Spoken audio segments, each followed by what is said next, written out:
சிவபெருமானே ஓம் நம சிவாய. அனைவருக்கும் தீபாவளி அமாவாசை திருநாள் நல்வாழ்த்துக்கள். அழகான இந்த நல்நாளில் நம்மளுடைய குலசாமிக்கும் நம்முடைய முன்னோர்களுக்கும் வழிபாடு பண்ணக்கூடிய அற்புதமான நாளாக நமக்கு அமைஞ்சிருக்குங்க.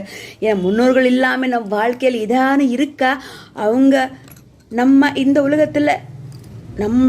உலகத்தில் கொடுத்து சில எத்தனை பண்பாடுகள் இல்லைங்களா, அது எல்லாமே நமக்கு கற்றுக் கொடுத்து இந்த உலகத்துக்கு கொடுத்த நம்முடைய முன்னோர்களுக்கு கோடான கோடி நன்றி சொல்லக்கூடிய அற்புத அமாவாசை நாளான இன்று நாம் அந்த நாளை மறக்கலாமா? கண்டிப்பாக அவங்களுக்கு பிடிச்ச உணவு ஏதேனும் உங்களால் முடிஞ்ச அளவுக்கு பண்ணி வச்சு வழிபாடு பண்ணுங்க.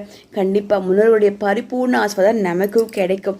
அவங்களோட ஆசை இல்லாமல் நாம் எந்த வேலை செஞ்சாலும் அது அடுத்த வேலைக்கு போக முடியுமானா கிடையாது. ஏன்னா அவங்களோட ஆசி வேணும்.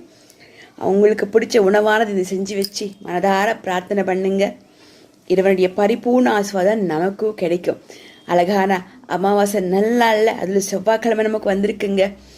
முன்னோர்களுக்கும் குலசாமிக்கும் பிறகு இறைவனுக்கும் நினைச்சு வழிபாடு பண்ணி அவங்களுடைய பரிபூர்ண ஆசீர்வாதம் நமக்கு கிடைக்கட்டும் சொல்லி மனதார பிரார்த்தனை பண்ணி அவங்களுடைய வாழ்க்கை பயணத்தை நடத்துங்க. நிச்சயமாக அவங்களுடைய பரிபூர்ண ஆசீர்வாதம் நமக்கும் கிடைக்கும். ஓம் நம சிவாய. திருச்சிற்றம்பலம். முன்னோர்களை மறக்காமல் நீங்கள் 2 பேருக்கு அன்னதானம் பண்ணுங்கள். யாருக்காவது ஏதேனும் கொடுங்க. முன்னோர்களுடைய பேரில் மாடுக்கு, பசுவுக்கு, ஏதேனும் வாழைப்பழம், கீரை உங்களால் என்ன முடியுமோ கொடுங்க. தர்மம் பண்ணுங்க. தர்மமே முன்னோர்கள், தர்மமே குலசாமி, தர்மமே இறைவன். ஓம் நம சிவாய. திருச்சிற்றம்பலம். நன்றி.